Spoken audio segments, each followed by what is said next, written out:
Alright, so I'm going to try this again. I've tried it a couple times, it just hasn't worked. I'm going to try to read Matthew 26 to 28, which will be the end of Matthew. When Jesus had finished saying all these things, he said to his disciples, "As you know, the Passover is 2 days away. The Son of Man will be handed over to be crucified." Then the chief priests and the elders of the people assembled in the palace of the high priest, whose name was Caiaphas, and they schemed to arrest Jesus secretly and kill him. But not during the festival, they said, or there may be a riot among the people. While Jesus was in Bethany in the home of Simon the leper, a woman came to him with an alabaster jar of very expensive perfume, which she poured on his head as he was reclining at the table. When the disciples saw this, they were indignant. "Why this waste?" they asked. "This perfume could have been sold at a high price and the money given to the poor." Aware of this, Jesus said to them, "Why are you bothering this woman? She has done a beautiful thing to me. The poor you will always have with you, but you will not always have me. When she poured this perfume on my body, she did it to prepare me for burial. Truly I tell you, wherever this gospel is preached throughout the world, what she has done will also be told in memory of her." Then one of the 12, the one called Judas Iscariot, went to the chief priests and asked, "What are you willing to give me if I deliver him over to you?" So they counted out for him 30 pieces of silver. From then on, Judas watched for an opportunity to hand him over. On the first day of the festival of unleavened bread, the disciples came to Jesus and asked, "Where do you want us to make preparations for you to eat the Passover?" He replied, "Go into the city to a certain man and tell him, 'The teacher says, my appointed time is near. I am going to celebrate the Passover with my disciples at your house.'" So the disciples did as Jesus had directed them and prepared the Passover. Sorry. When evening came, Jesus was reclining at the table with the 12. And while they were eating, he said, "Truly I tell you, one of you will betray me." They were very sad and began to say to him one after the other, "Surely you don't mean me, Lord." Jesus replied, "The one who has dipped his hand into the bowl with me will betray me. The Son of Man will go just as it is written about him. But woe to that man who betrays the Son of Man. It would be better for him if he had not been born." Then Judas, the one who would betray him, said, "Surely you don't mean me, Rabbi." Jesus answered, "You have said so." While they were eating, Jesus took bread, and when he had given thanks, he broke it and gave it to his disciples, saying, "Take and eat. This is my body." Then he took a cup, and when he had given thanks, he gave it to them, saying, "Drink from it, all of you. This is my blood of the covenant, which is poured out for many for the forgiveness of sins. I tell you, I will not drink from this fruit of the vine from now until the day when I drink it new with you in my Father's kingdom." When they had sung a hymn, they went out to the Mount of Olives. Then Jesus told them, "This very night you will all fall away on account of me, for it is written, 'I will strike the shepherd, and the sheep of the flock will be scattered.' But after I have risen, I will go ahead of you into Galilee."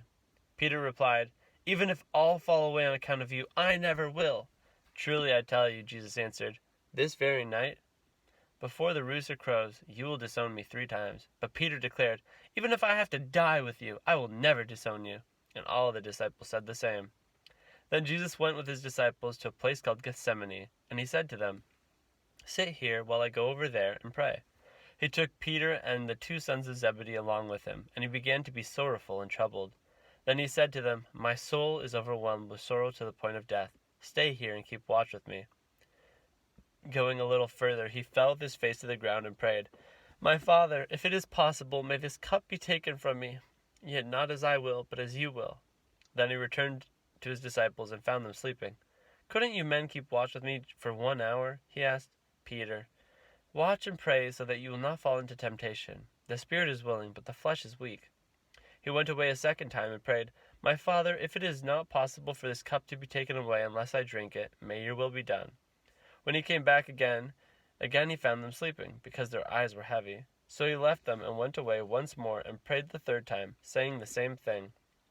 Then he returned to the disciples and said to them, "Are you still sleeping and resting? Look, the hour has come, and the Son of Man is delivered into the hands of sinners. Rise, let us go. Here comes my betrayer." While he was still speaking, Judas, one of the 12, arrived. With him was a large crowd armed with swords and clubs, sent from the chief priests and the elders of the people. Now the betrayer had arranged a signal with them. "The one I kiss is the man. Arrest him." Going at once to Jesus, Judas said, "Greetings, Rabbi," and kissed him. Jesus replied, "Do what you came for, friend." Then the men stepped forward, seized Jesus, and arrested him. With that, one of Jesus' companions reached for his sword, drew it out, and struck the servant of the high priest, cutting off his ear. "Put your sword back in its place," Jesus said to him, "for all who draw the sword will die by the sword. Do you think I cannot call on my Father, and he will at once put in disposal more than 12 legions of angels? But how then would the scriptures be fulfilled that say it must happen in this way?" In that hour, Jesus said to the crowd, "Am I leading a rebellion that you have come out with the swords and clubs to capture me? Every day I sat in the temple courts teaching, and you did not arrest me. But this has all taken place that the writings of the prophets might be fulfilled." Then all the disciples deserted him and fled. Those who had arrested Jesus took him to Caiaphas, the high priest, where the teachers of the law and the elders had assembled. But Peter followed him at a distance, right up to the courtyard of the high priest. He entered and sat down with the guards to see the outcome. The chief priests and the whole Sanhedrin were looking for false evidences against Jesus so that they could put him to death. But they did not find any, though many false witnesses came forward. Finally, 2 came forward and declared, "This fellow said, 'I am able to destroy the temple of God and rebuild it in 3 days.'" Then the high priest stood up and said to Jesus, "Are you not going to answer? What is this testimony that these men are bringing against you?" But Jesus remained silent. The high priest said to him, "I charge you under oath by the living God. Tell us if you are the Messiah, the Son of God." "You have said so," Jesus replied. "But I say to all of you, from now on, you will see the Son of Man sitting at the right hand of the Mighty One and coming on the clouds of heaven." Then the high priest tore his clothes and said, "He has spoken blasphemy! Why do we need any more witnesses? Look, now you have heard the blasphemy. What do you think?" "He is worthy of death," they answered. Then they spit in his face and struck him with their fists. Others slapped him and said, "Prophesy to us, Messiah, who hit you?" Now Peter was sitting out in the courtyard, and a servant girl came to him. "You also were with Jesus of Galilee," she said, but he denied it before all of them. "I don't know what you're talking about," he said. Then he went up to the gateway where another servant girl saw him and said to the people there, "This fellow was with Jesus of Nazareth." He denied it again with an oath, "I don't know the man." After a little while, those standing there went up to Peter and said, "Surely you are one of them. Your accent gives you away." Then he began to call down curses, and he swore to them, "I don't know the man." Immediately a rooster crowed. Then Peter remembered the word Jesus had spoken, "Before the rooster crows, you will disown me 3 times." And he went outside and wept bitterly. Early in the morning, all of the chief priests and elders of the people made their plans how to have Jesus executed.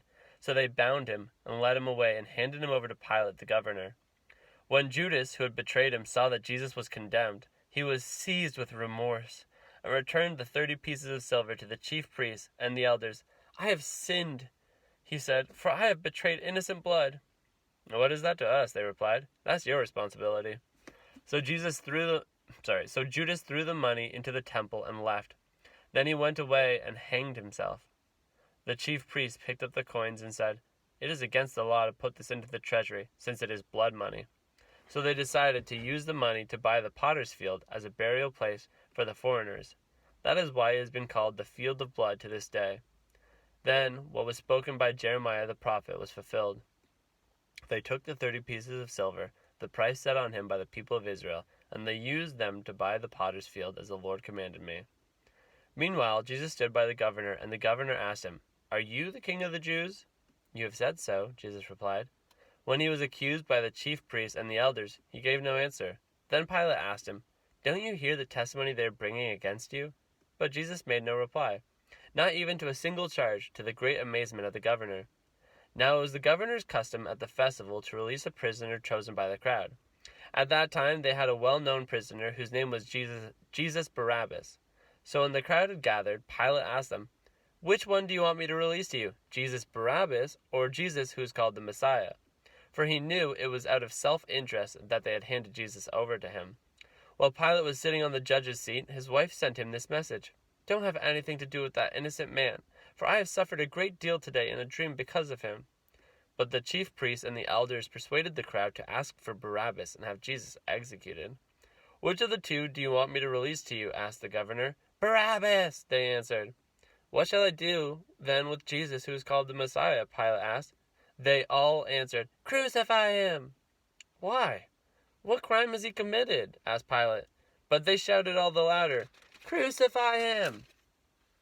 When Pilate saw that he was getting nowhere, but that instead an uproar was starting, he took water and washed his hands in front of the crowd. "I am innocent of this man's blood," he said. "It is your responsibility." All the people answered, "His blood is on us and on our children." Then he released Barabbas to them. But he had Jesus flogged and handed him over to be crucified. Then the governor's soldiers took Jesus into the praetorium and gathered the whole company of soldiers around him. They stripped him and put a scarlet robe on him. Then they twisted together a crown of thorns and set it on his head. They put a staff in his right hand. Then they knelt in front of him and mocked him. "Hail, King of the Jews," they said. They spit on him and took the staff and struck him on the head again and again. After they had mocked him, they took off the robe and put his own clothes on him. Then they led him away to crucify him. As they were going out, they met a man from Cyrene named Simon, and they forced him to carry the cross. They came to a place called Golgotha, which means the place of the skull. There they offered Jesus wine to drink mixed with gall, but after tasting it, he refused to drink it. When they had crucified him, they divided up his clothes by casting lots. And sitting down, they kept watch over him there. Above his head they placed the written charge against him. "This is Jesus, King of the Jews." 2 rebels were crucified with him, one on his right and one on his left. Those who passed by hurled insults at him, shaking their heads and saying, "You who are going to destroy the temple and build it in 3 days, save yourself. Come down from the cross if you are the Son of God." In the same way, the chief priests and the teachers of the law and elders mocked him. "He saved others," they said, "but he can't save himself. He is the King of Israel. Let him come down now from the cross, and we will believe in him. He trusts in God. Let God rescue him now if he wants him, for he said, 'I am the Son of God.'" In the same way, the rebels who were crucified with him also heaped insults on him. From noon until 3 in the afternoon, darkness came over all of the land. About 3 in the afternoon, Jesus cried out in a loud voice, "Eli, Eli, lema sabachthani," which means, my God, why have you forsaken me?" When some of those standing there heard this, they said, "He's calling Elijah." Immediately one of them ran and got a sponge. He filled it with the wine vinegar, put it on a staff, and offered it to Jesus to drink. The rest said, "Now leave him alone. Let's see if Elijah comes to save him." And when Jesus had cried out again in a loud voice, he gave up his spirit.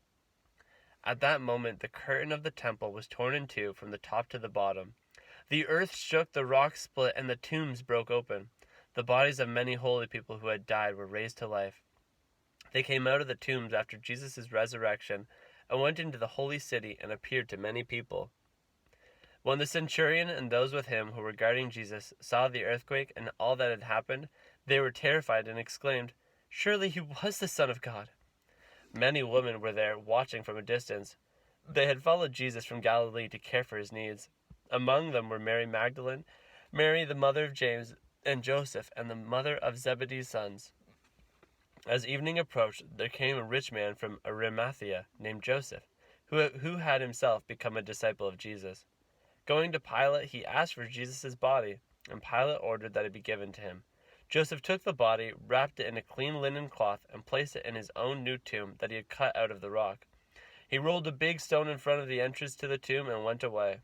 Mary Magdalene and the other Mary were sitting there opposite the tomb. The next day, the one after preparation day, the chief priests and the Pharisees went to Pilate. "Sir," they said, "we remembered that while he was still alive, that deceiver said, 'After 3 days I will rise again.' So give the order for the tomb to be made secure until the 3rd day. Otherwise his disciples may come and steal the body and tell the people that he has been raised from the dead. This last deception will be worse than the first." "Take a guard," Pilate answered. "Go make the tomb as secure as you know how." So they went and made the tomb secure by putting a seal on the stone and posting the guard. After the Sabbath, at dawn, on the 1st day of the week, Mary Magdalene and the other Mary went to look at the tomb. There was a violent earthquake, for an angel of the Lord came down from heaven and going to the tomb, rolled back the stone and sat on it. His appearance was like lightning, and his clothes were white as snow. The guards were so afraid of him that they shook and became like dead men. The angel said to the woman, "Do not be afraid, for I know that you are looking for Jesus who was crucified. He is not here. He is risen, just as he said. Come and see the place where he lay. Then go quickly and tell the disciples, he is risen from the dead and is going ahead of you into Galilee. There you will see him. Now I have told you." So the woman hurried away from the tomb, afraid, yet filled with joy, and ran to tell his disciples. Suddenly Jesus met them. "Greetings," he said. They came to him, clasped his feet, and worshipped him. Then Jesus said to them, "Do not be afraid. Go and tell my brothers to go to Galilee. There they will see me." While the women were on their way, some of the guards went into the city and reported to the chief priests everything that had happened. When the chief priests had met with the elders and devised a plan, they gave the soldiers a large sum of money, telling them, "You are to say, his disciples came during the night and stole him away while we were asleep. If this report gets to the governor, we will satisfy him and keep you out of trouble." So the soldiers took the money and did as they were instructed, and this story has been widely circulated among the Jews to this very day. Then the 11 disciples went to Galilee, to the mountain where Jesus had told them to go. When they saw him, they worshipped him, but some doubted. Then Jesus came to them and said, "All authority in heaven and on earth has been given to me. Therefore go and make disciples of all nations, baptizing them in the name of the Father, and of the Son, and of the Holy Spirit, and teaching them to obey everything I have commanded you. And surely I am with you always, to the very end of the age."